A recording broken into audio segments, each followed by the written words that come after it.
Israh li sadri wa yassir li amri wahlul 'uqdatam min lisani yafqahu qawli.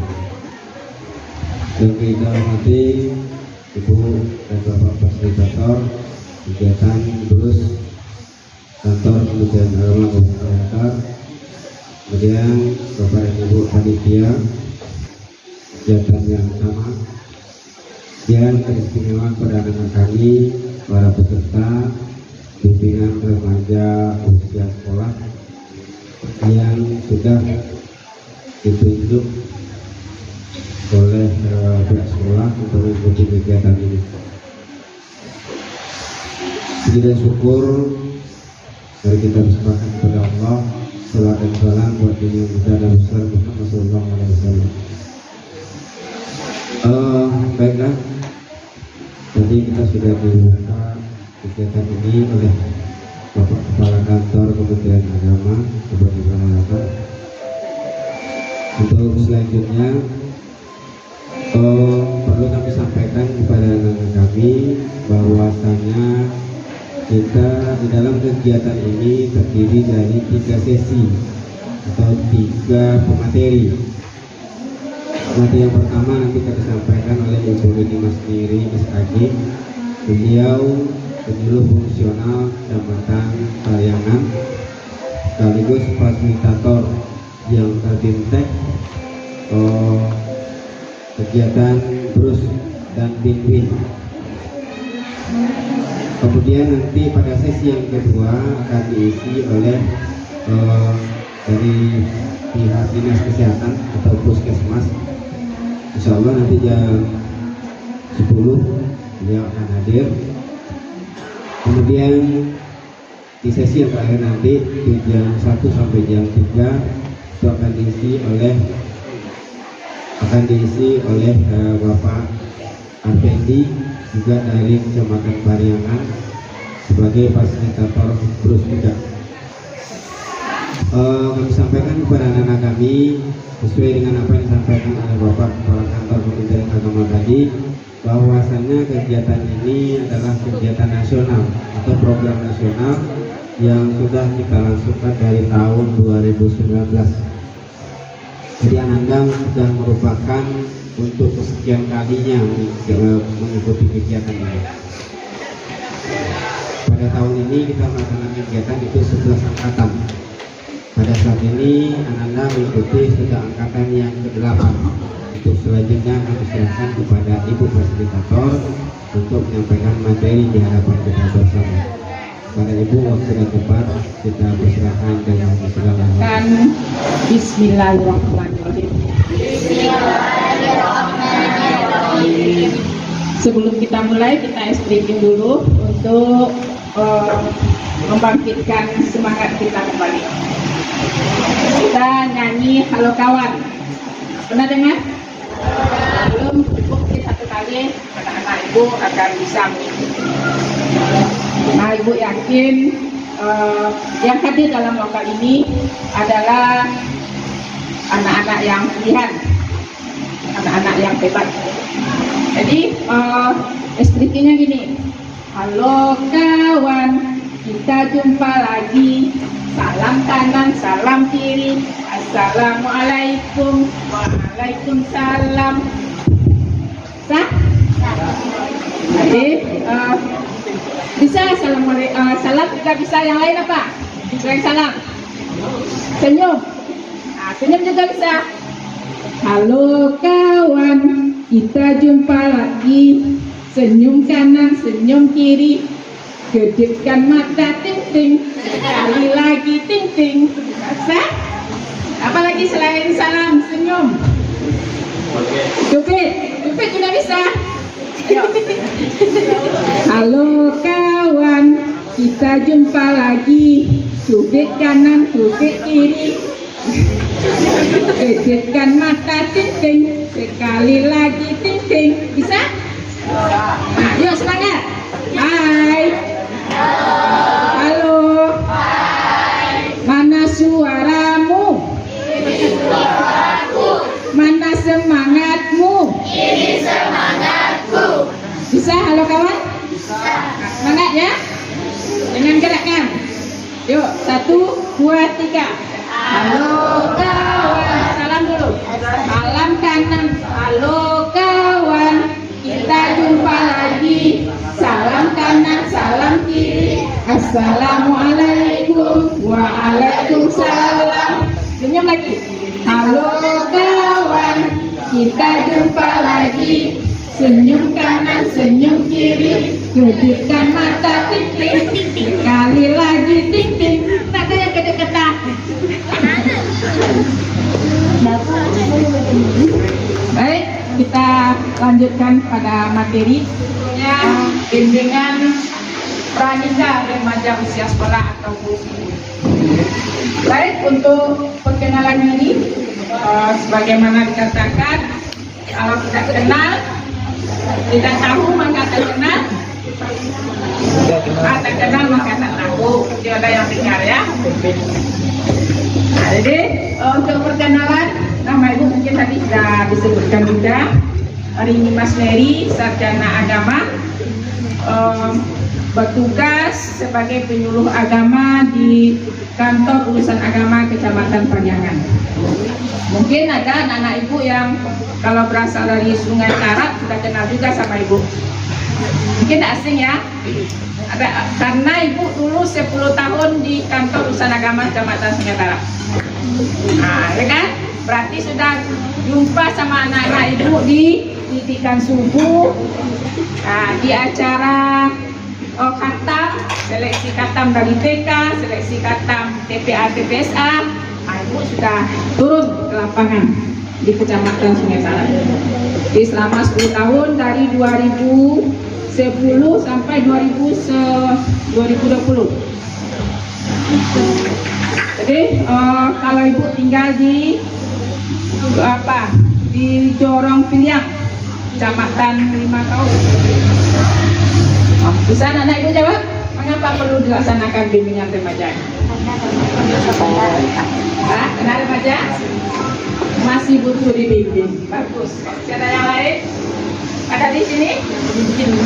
Nah, betulnya ini karena masa remaja itu adalah masa peralihan.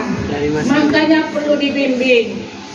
Nah, jadi masa remaja itu pada dewasa ini juga sering disebut masa mencari jati diri. Nah, di mana pada masa ini terjadi beberapa perubahan. Apa saja perubahan yang anak-anak ibu alami? Perubahan fisik. Apa itu perubahan fisik? Perubahan dari bentuk tubuh, perubahan dari apa lagi? Mungkin itu perubahan dari bentuk fisik tadi kan? Ada bentuk tubuhnya, ada dari perubahan suara. Dari segi psikologi apa perubahannya? Pola pikir, bagus. Lagi perilaku, itu perubahan psikologi. Nah, selanjutnya perubahan sosial. Apa perubahan sosial? Perubahan dari segi lingkungan. Mungkin kita selama ini lebih dekat dengan orang tua, kita butuh yang lain. Itu selain orang tua. Nah, itu bentuk-bentuk perubahan yang kita alami. Nah, kita tidak bisa pungkiri itu. Itulah remaja. Itu yang harus kita lalui. Itu yang harus kita lewati. Nah, mungkin anak-anak ibu juga telah belajar dari segi kesehatan dan sebagainya ini. Nah, ini perubahan psikologi seperti tadi, krisis identitas, emosi, cari orang lain yang disayangi selain orang tua, tertarik pada lawan jenis. Sudah ada yang pacaran? Sudah? Belum? Boleh nggak pacaran? Enggak. Mudah-mudahan enggak ya. Nah, ini perubahan sosial, cenderung memisahkan diri dari orang tua. Hal ini mencari orang baru yang cenderung memperbanyak teman. Nah, ini hal-hal perubahan sosial. Yang harus kita diwaspadai ini. Hal ini bisa menjadikan lengahnya pengawasan orang tua dan terjerumusnya kepada pergaulan yang tidak sehat. Itu menyebabnya ibu yakin kalau anak-anak ibu di ruangan ini bisa mengatasi menjaga diri. Untuk itu perlu juga kita menambah ilmu. Kira-kira apa yang kita perlukan? Nih. Nah, bagaimana jika seorang remaja tidak siap menghadapi pubertas? Apa akibatnya? Bagus, terjerumus pergaulan bebas kalau kita tidak siap menghadapi pubertas. Apalagi terlibat narkoba. Banyak hal-hal yang negatif mungkin. Ini diantaranya problematika remaja. Caranya menyimpang dari norma agama. Nih, geng remaja yang negatif. Kalau akibatnya kalau ikutnya geng remaja yang negatif bagaimana? Terpengaruh dengan narkoba, tawuran. Ini kalau menyimpang dari agama terjadi bullying, seks di luar nikah. Nah, jadi itu makanya di antara fungsinya kita turun ke sekolah, kita berusaha untuk menyampaikan untuk tidak terjadinya pernikahan dini lagi di tanah datar. Bukan berarti anak-anak ibu di sini yang melakukan, tetapi dengan kita mengetahui, menghindari diri kita dan juga bisa menyampaikan kepada teman-teman. Bagaimana langkah untuk mengatasi pernikahan dini tersebut? Tentu dengan menjaga diri. Di antaranya tidak berpacaran. Kalau berpacaran itu la taqrabuz zina. Jangan kamu mendekati zina. Mendekati saja sudah dilarang, apalagi sampai melakukan. Ini tujuannya kita melakukan bimbingan remaja untuk pembekalan life skill, menunda usia perkawinan, mencegah perkawinan anak, mencegah stunting, menghidupkan generasi yang keren dan Quran. Kita akan lihat nanti bagaimana remaja yang keren Quran.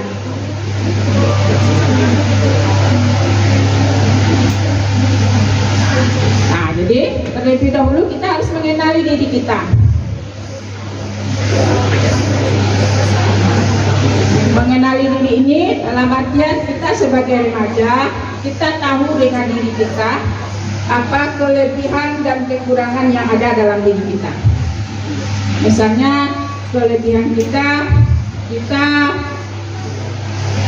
rajin, kita kembangkan sifat rajin tersebut sehingga kita bisa sukses dalam belajar. Apa sifat negatif kita misalnya? Sifat negatif ibu, anak-anak ibu, atau yang menjadi kekurangan kita? Malas. Malas itu adalah sesuatu yang negatif. Yang perlu kita apa kelebihan saya untuk kita kembangkan ke depannya. Mungkin anak-anak ibu ada yang kelebihannya suka yang menjadi hobi dan menjadi kelebihan, misalnya olahraga. Olahraga suatu kelebihan kita, olahraga misalnya kita mempunyai nanti kita lanjutkan di pendidikan olahraga, maksudnya kuliah di bidang olahraga dan sebagainya. Nah, itu berarti kita kembangkan. Atau suka dalam bidang tata boga. Jadi hal-hal itu kita kembangkan, kita lanjut setelah SMA masuknya kemana, dan nanti dari sekarang kita sudah menggambarkan, membayangkan atau bercita-cita kalau memang kita ingin menjadi seseorang yang berguna, seseorang yang ahli, maka kita harus mulai dan belajar sungguh-sungguh dari sekarang, masuk kuliah, nanti sesuai dengan apa yang kita cita-citakan, sesuai dengan apa yang kita harapkan. Nah, insya Allah terkabul nanti 5 tahun, 10 tahun apa yang kita cita-citakan. Tapi memang dimulai dari sekarang niatnya dan berusaha, dan selalu berdoa, karena Allah itu akan selalu mengabulkan permintaan hambanya. Nah, Jadi kita perlu mengetahui dan memahami diri kita agar mampu menumbuhkan dan mengembangkan kemampuan kita. Setelah seseorang mengetahui dirinya, maka terbentuklah sikap dan perilaku dalam menentukan arah dan prinsip hidup yang diinginkan. Jadi kita harus mengenal diri kita. Selanjutnya kita mempersiapkan konsep diri kita, pengalaman serta pengaruh lingkungan. Itu kan? Jadi untuk memperoleh konsep diri itu kita butuh belajar, kita butuh pengalaman, kita akan dipengaruhi oleh lingkungan. Dan satu lagi, kalau kita bicara masalah pernikahan dini tadi, ada penelitian dari UNAN tahun 2015 sampai 2017 di Lintau, Lubuk Jantan, Mawar Jorong Mawar 2. Jorong Mawar 2. Jadi hasil penelitian tentang pernikahan dini di sana, telah terjadi pernikahan dini itu sebanyak 34 orang bagi perempuan, 40 bagi laki-laki. Kenapa? Karena faktornya di sana